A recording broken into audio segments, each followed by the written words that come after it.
दोहराता हूँ सुनो रक्त से लिखी हुई कुर्बानी, जिसके कारण मिट्टी भी चंदन है राजस्थानी, जिसके कारण मिट्टी भी चंदन है राजस्थानी।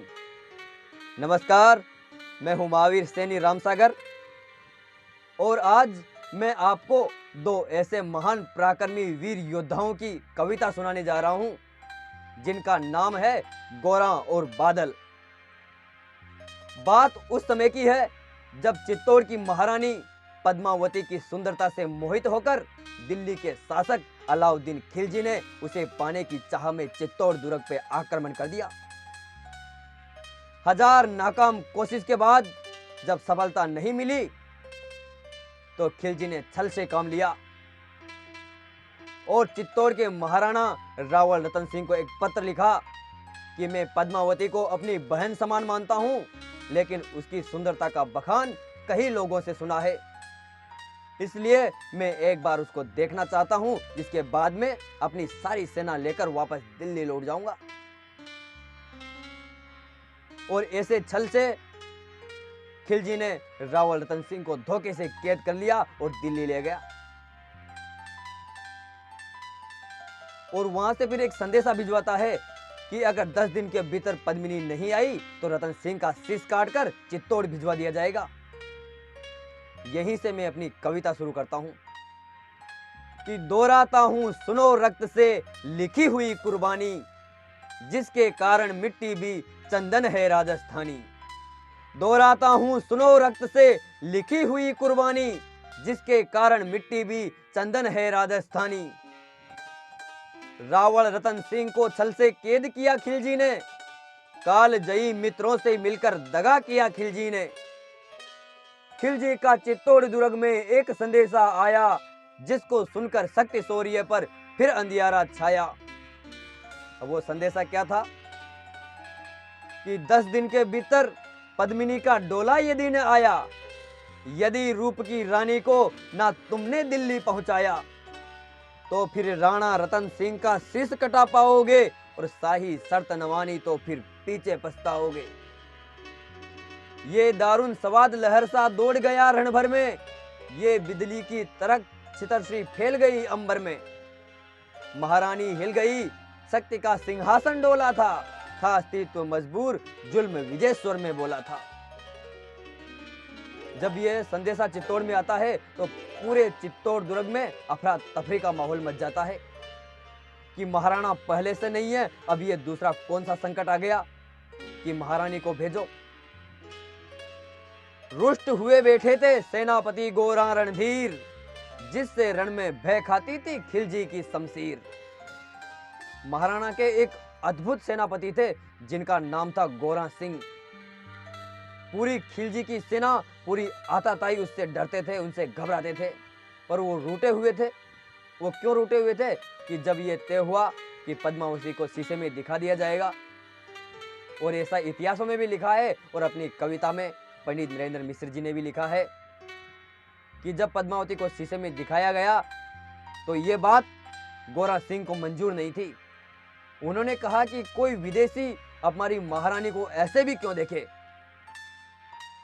तो रावल रतन सिंह ने उसे कह दिया कि तुम लड़ाकू हो, बात बात पे तलवार निकाल लेते हो, राजनीति नहीं जानते हो। तो गोरा सिंह ने कहा कि जब तक गोरा सिंह जिंदा है तब तक महारानी को तो दूर उसकी छाया तक को कोई नहीं देख सकता। और वो रूठकर चित्तौड़ छोड़कर चले जाते हैं। उनके साथ उनका भतीजा था बादल, वो भी चला जाता है। और जिन जिन सैनिकों को यह बात मंजूर नहीं थी, स्वीकार नहीं थी, वो भी चित्तौड़ छोड़कर चले जाते हैं गोरा के साथ में। कि रुष्ट हुए बैठे थे सेनापति गोरा रणधीर, जिससे रण में भय खाती थी खिलजी की शमशीर। अनेकों मेवाड़ी योद्धागढ़ छोड़ गए थे, रतन सिंह की संधि से नाता तोड़ गए थे। पर महारानी ने प्रथम वीर गोरा को खोज निकाला, वन वन भटक रहा था मन में तिरस्कार की ज्वाला। पद्मिनी स्वयं अपने घोड़े पर सवार होकर अपनी सखियों को, अपने सैन्य दल को साथ में लेकर वन में जाती है और देखती है कि बिजोलिया के जंगल में गोरा सिंह तलवार लेकर एक पेड़ के नीचे बैठे थे। कि महारानी ने प्रथम वीर गोरा को खोज निकाला, वन वन भटक रहा था मन में त्रिस्तकार की ज्वाला। पद्मिनी ने गोरा को खिलजी का पैगाम सुनाया, मगर वीरता का अपमानित ज्वार नहीं मिट पाया। बोला, मैं तो बहुत तुच्छ हूँ, राजनीति क्या जानूं, निर्वासित हूँ, राज मुकुट की हट कैसे पहचानूं। दुख में है, नाराज है, कष्ट में है, तो कह रहा है कि मैं राजनीति क्या जानूं। बोला, मैं तो बहुत तुच्छ हूँ, राजनीति क्या जानूं, निर्वासित हूँ, राज मुकुट की हट कैसे पहचानूं। बोली पद्मिनी, समय नहीं है वीर क्रोध करने का, अगर धरा की आन मिट गई तो घाव नहीं भरने का। और दिल्ली गई पद्मिनी तो फिर पीछे पछताओगे, जीते जी रजपूती कुल को दाग लगा जाओगे। राणा ने जो कहा किया वो माफ करो सेनानी, ये कहकर गोरा के कदमों में झुकी पद्मिनी रानी। क्या दृश्य था वो, जब चित्तौड़ की महारानी पद्मावती अपने सेनापति के चरणों में झुक रही है।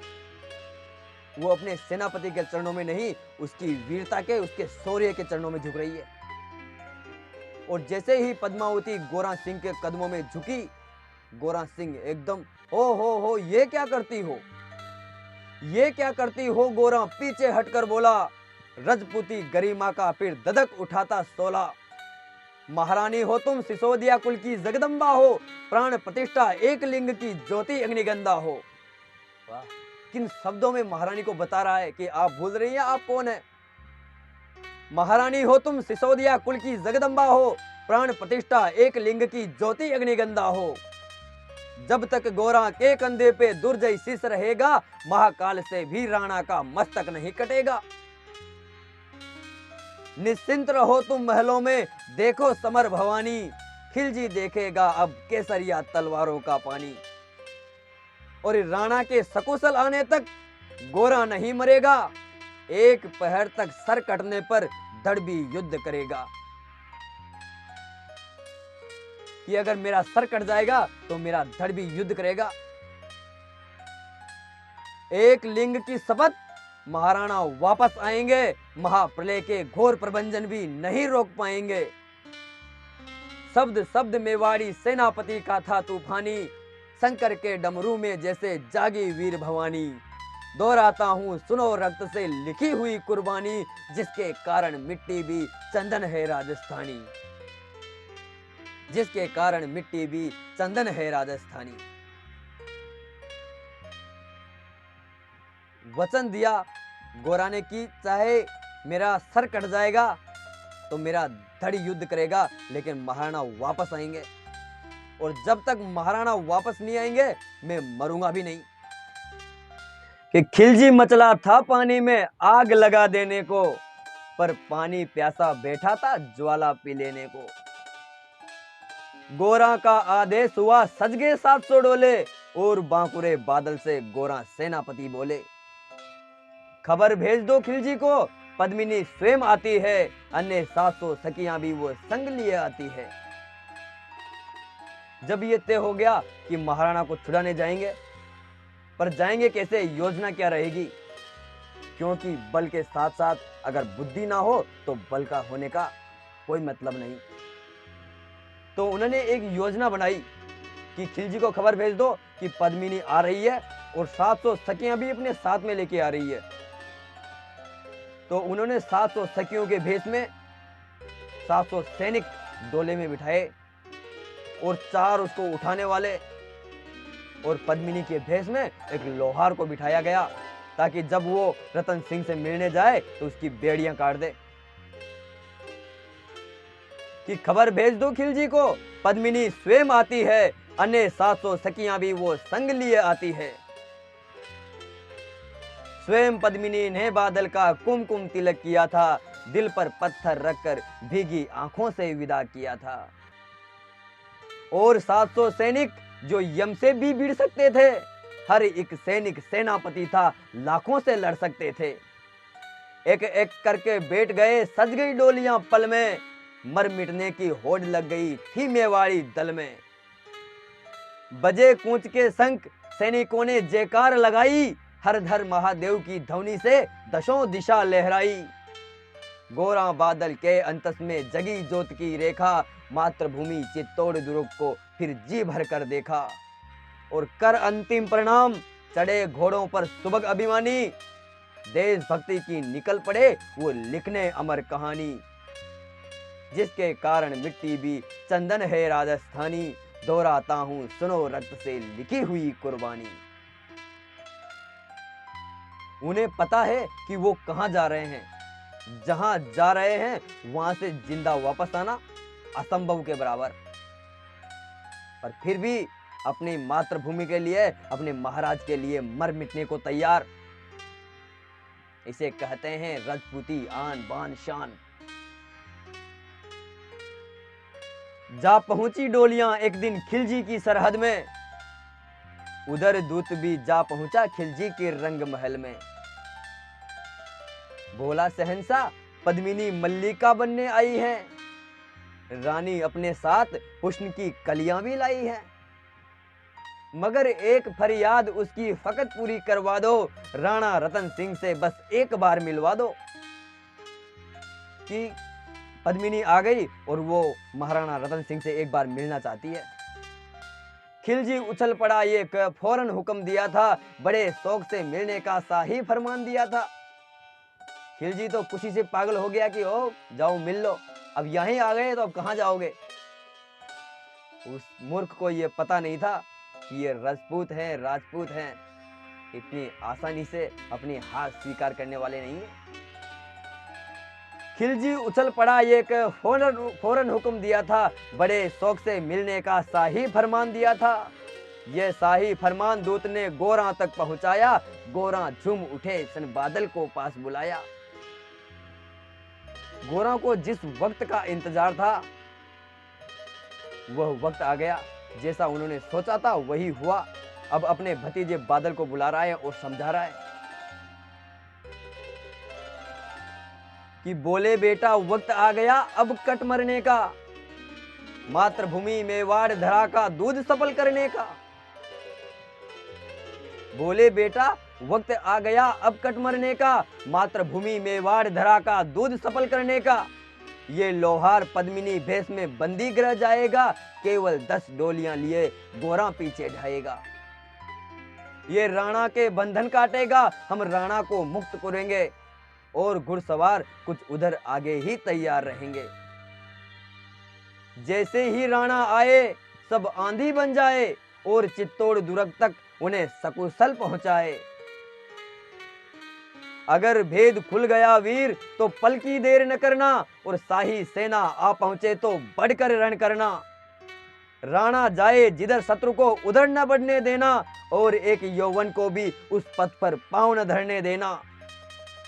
मेरे लाल लाडले बादल आन न जाने पाए, तिल तिल करके कट मरना मेवाड़ी मान न जाने पाए। क्या काका था, और उससे भी बढ़कर भतीजा। ऐसा ही होगा काका, राजपूती अमर रहेगी गोरा की। ऐसा ही होगा काका, राजपूती अमर रहेगी, बादल की मिट्टी में भी गौरव की गंध रहेगी। तो आ मेरे लाल लाडले बादल, सीने से तुझे लगा लूं, हो ना सके शायद अब मिलन, अंतिम लाड लड़ा लूं। ये कहकर गोरा ने बादल को गले लगाया, धरती कांप उठी, अंबर का अंतस मन भर आया। सावधान कहकर पुनः पथ पर बड़े सेनानी, पूछ लिया झट से मुड़कर बूढ़ी आंखों का पानी। कि कमजोर ना पड़ जाए उसका ममता, उसका प्यार देखकर, तो फिर एकदम दहाड़ कर बोले कि सावधान कहकर पुनः पथ पर बड़े सेनानी, पहुंच लिया झट से मुड़कर बूढ़ी आंखों का पानी। दोहराता हूं सुनो रक्त से लिखी हुई कुर्बानी, जिसके कारण मिट्टी भी चंदन है राजस्थानी, जिसके कारण मिट्टी भी चंदन है राजस्थानी।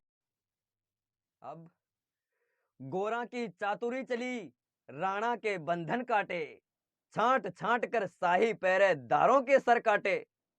लिपट गए गोरा से राणा गलती पर पछताए, सेनापति की नमक हलाली देख नयन भर आए। पर खिलजी का सेनापति पहले ही शंकित था। वह मेवाड़ी चट्टानी वीरों से आतंकित था, जब उसने लिया समझ पद्मिनी नहीं आई है। मेवाड़ी सेना खिलजी की मौत साथ लाई है। पहले से तैयार सैन्य दल को उसने ललकारा, निकल पड़ा टेढ़ी दल रण का, बजने लगा नगाड़ा। दृष्टि फिरी गोरा की, राणा को समझाया, रण मतवाले को रोका, जबरन चित्तौड़ पठाया। राणा चले तभी शाही सेना लहरा कर आई, खिलजी की लाखों नंगी तलवारें पड़ी दिखाई। खिलजी ललकारा, दुश्मन को भाग न जाने देना, रतन सिंह का शीश काट कर ही वीरों दम लेना। टूट पड़ो मेवाड़ी शेरों, बादल सिंह ललकारा। टूट पड़ो मेवाड़ी शेरों, बादल सिंह ललकारा। हर हर महादेव का गूंजा नब्बेदी जयकारा। और निकल डोलियों से मेवाड़ी बिजली लगी चमकने, काली का खप्पर भरने को तलवारें लगी खटकने। जो मेवाड़ी सिपाही औरतों के भेष में डोलियों में बैठ के आए थे, वो सब निकल गए। कि टूट पड़ो मेवाड़ी शेरों, बादल सिंह ललकारा। हर हर महादेव का गूंजा नब्बेदी जयकारा। और निकल डोलियों से मेवाड़ी बिजली लगी चमकने, काली का खप्पर भरने को तलवारें लगी खटकने। खिलजी का सेनापति राणा के पद पर तनिक बड़ा था, पर उस पर तो गोरा हिमगिरी सा अड़ा खड़ा था। कहा, जफर से एक कदम भी आगे बढ़ न सकोगे, यदि आदेश नहीं माना तो फिर कुत्ते की मौत मरोगे। रतन सिंह तो दूर, न उसकी छाया तुम्हें मिलेगी, दिल्ली की भीषण सेना की होली अभी जलेगी।